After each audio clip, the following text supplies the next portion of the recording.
Bom dia. Hoje eu vou falar para vocês sobre simetria em biologia animal para que vocês entendam alguns conceitos que nós teremos que trabalhar então dentro dos filos animais.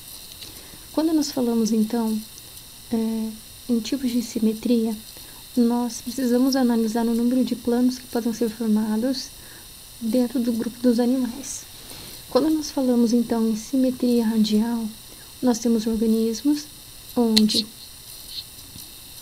pode acontecer a divisão do seu corpo de forma então longitudinal em várias partes. Então isso caracteriza uma simetria radial.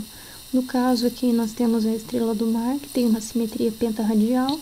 Nós temos então aqui medusas e temos também os pólipos, que são quinidários. Quando falamos em simetria bilateral, nós estamos nos referindo principalmente à divisão no plano então longitudinal em duas regiões iguais, onde nós temos como exemplo então aqui o homem, né? Nós temos aqui então os plateumintes e nós temos aqui os artrópodes, que também possuem simetria bilateral. Lembrando, se eu realizar um corte, ou seja, uma secção longitudinal, ou seja, eu posso dividir o corpo em duas partes iguais. Eu tenho uma simetria bilateral. Quando eu falo de simetria radial, eu terei a divisão do corpo desse animal em várias partes e todas as partes formadas serão iguais entre si. Também temos os organismos que são assimétricos. Os organismos então assimétricos, a gente não consegue então fazer nenhuma divisão no corpo desse animal para que a gente tenha partes iguais. Então a gente precisa retomar também, ou vocês precisam conhecer termos específicos na embriologia. Pensem que após ter acontecido a fecundação, eu tenho um ovócito secundário. Por exemplo, na nossa espécie tem um espermatozoide. Houve a fecundação e a formação do zigoto. Esse zigoto ele começa então a sofrer divisões celulares, e essas divisões celulares elas são chamadas de clivagem.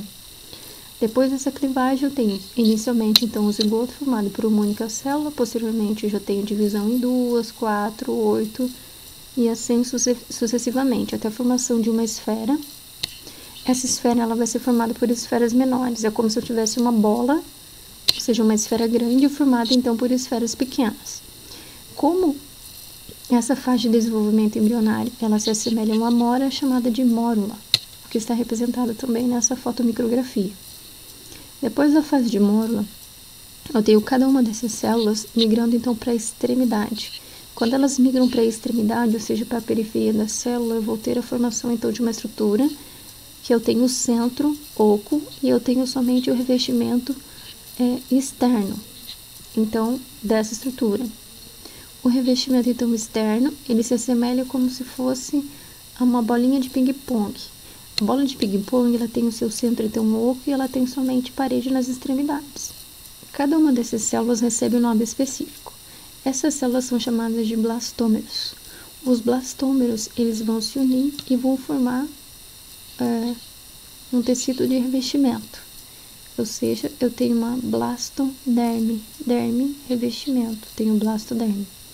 A porção, então, que corresponde à parte oca da estrutura é chamada de blastocele. Cele significa cavidade, ok?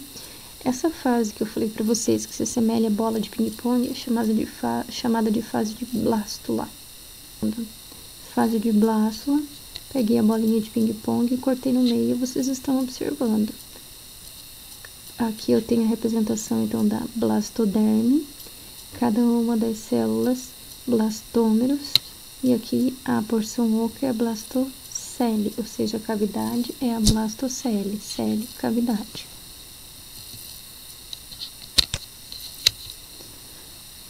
Pensem que, então, na fase de blástula vai acontecer uma invaginação, que pode ser observado aqui nessa representação, ok? Então, o que vai acontecer? É como se eu pegasse, então, com o dedo aqui e empurrasse essa região para cima. Está acontecendo uma invaginação. Então, nesse momento, vocês conseguem perceber que eu tenho uma diferenciação com relação à coloração da parede. A porção que está localizada externamente, ela é chamada de ecto, porque está localizada do lado de fora, e derme, que representa revestimento. Então, toda a porção representada em amarelo é ectoderme. Toda essa porção que está localizada aqui internamente é chamada de endoderme. O nome dessa região, ou seja, dessa entrada, é blastóporo. E o nome dessa região aqui mais interna, como se fosse uma cavidade, é chamada de arquêntero. Então, observe que nesse caso eu tenho a representação de ectoderme e de endoderme. Então, eu tenho a presença de 2 folhetos embrionários. Quais são os folhetos embrionários? Ectoderme, mesoderme e endoderme. Quando eu tenho um animal diblástico, ele vai ter a presença somente de 2 folhetos embrionários, a ectoderme e a endoderme. Então, nesse caso aqui, eu tenho a representação de uma fase de gástrula e diblástica. Gástrula porque é o nome, então, da etapa de desenvolvimento embrionário. E diblástica porque eu tenho a presença de somente 2 folhetos embrionários, a ectoderme e a endoderme. Quando a gente fala, então, da gástrula triblástica, o que acontece? A invaginação, conforme eu já expliquei. Observem, eu tenho a formação da ectoderme, eu tenho a formação da endoderme, e observem que eu tenho aqui a formação de uma outra estrutura, que está internamente, ou seja, entre as duas, entre a ectoderme e entre a endoderme. Essa porção que está representada aqui em vermelho, ou seja, de laranja para vocês, representa a mesoderme. A mesoderme, observem que ela está revestindo toda a porção interna. Então, vocês conseguem perceber a presença de 2 camadas. O nome dessa região que está sendo formada internamente, que é uma cavidade, é chamada de celoma. E a mesoderme, ela está revestindo o celoma. Então, aqui eu tenho a representação de uma gástrula triblástica. Por que triblástica? Porque eu tenho a presença dos 3 folhetos embrionários. Eu tenho a presença de ectoderme, mesoderme e endoderme.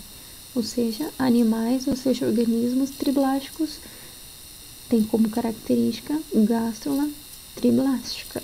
Lembrando, é a mesoderme que vai ter a capacidade de formar o celoma. O que é celoma? Cavidade onde vai acontecer o alojamento das vísceras, ok? Então, celoma, cavidade que aloja órgãos. Agora, observe, eu falei para vocês com relação aqui, ó, a estrutura chamada de blastóporo. O blastóporo é a entrada. Os animais classificados como protostômios têm como característica o blastóporo formando primeiro boca e depois ânus. Animais deuterostômios, blastóporo formando primeiro ânus e depois boca. Não esqueçam dessa classificação. E o arquêntero é a porção que vai formar, então, posteriormente o sistema digestório, por isso que ele é considerado um intestino primitivo. Com relação, então, à maneira com que o celoma ele é formado. O celoma ele pode ter uma formação enterocélica e ele pode ter uma formação esquizocélica. Quando eu terei uma formação do tipo enterocélica? Então, observem que eu tenho aqui, ó, eu tenho células da região, então, da endoderme, ok? E o que vai acontecer, então? Eu vou ter essa porção da mesoderme sendo formada a partir das células da endoderme. Observem aqui a formação de estruturas, ou seja, uma evaginação do mesoderme.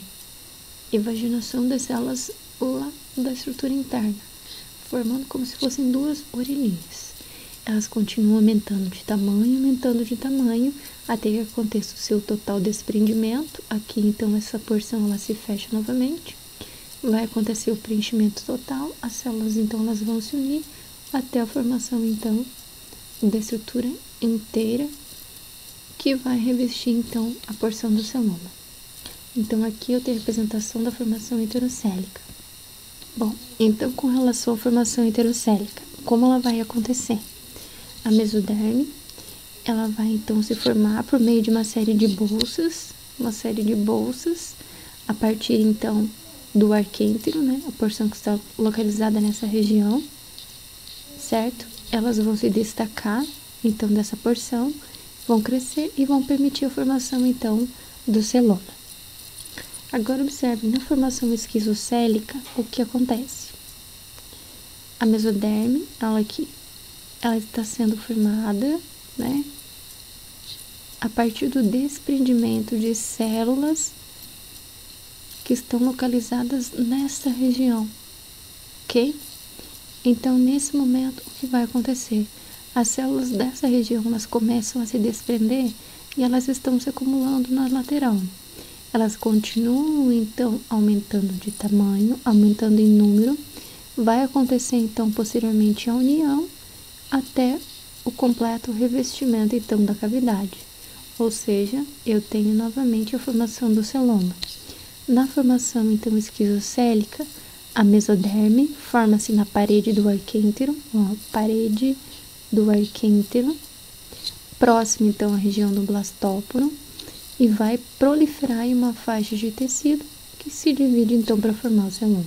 Aqui eu tenho a representação ectoderme, endoderme, aqui as células, então, da mesoderme.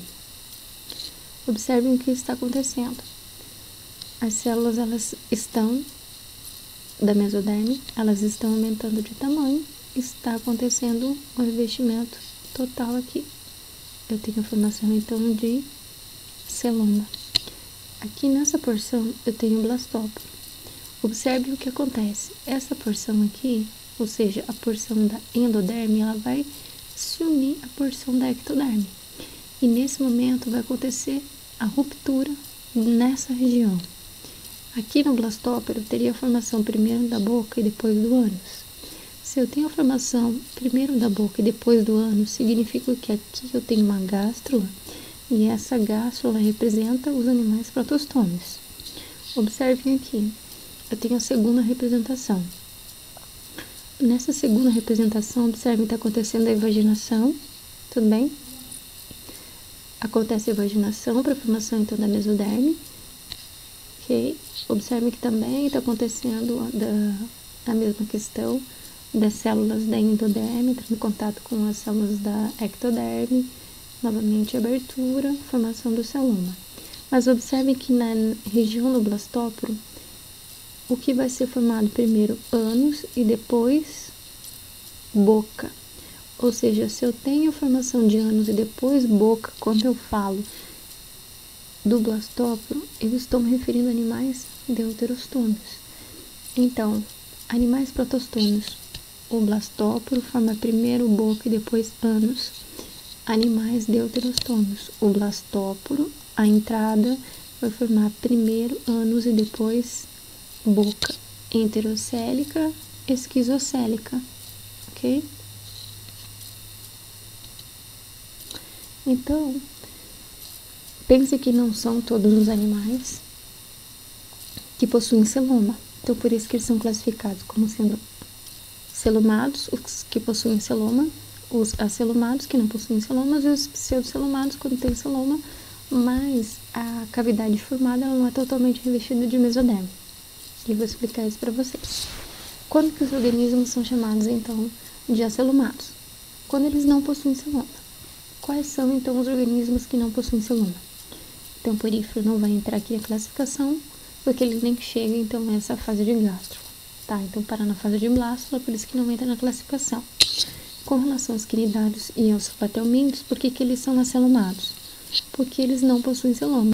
Aqui, então, houve corte no corpo da planária, que é um platelminto, e é possível observar que tem a presença do quê? Tem a presença da ectoderme, tem a presença da endoderme, tem a presença da mesoderme, mas a mesoderme, ela reveste toda a porção, ou toda a região interna, há um preenchimento.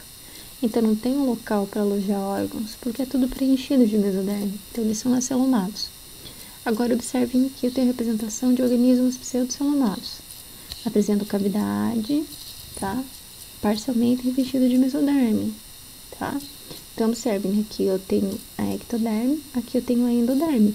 Mas aqui nessa região eu tenho mesoderme, mas observem, eu tenho revestimento parcial, porque não está totalmente revestido a cavidade, não está totalmente revestida de mesoderme. Quem são os organismos, ou qual é o grupo de animais? Os nemateumintos, então, são pseudosselomados. Quando nós falamos, então, de selomados, são aqueles que possuem celoma. Observem a diferença. Eu tenho ectoderme, eu tenho endoderme e eu tenho mesoderme. E eu tenho a porção do celoma totalmente revestida de mesoderme. Quais são, então, os grupos de animais que são celomados? Os moluscos, os anelídeos, os artrópodes, os equinodermos e onde nós estamos, os cordados.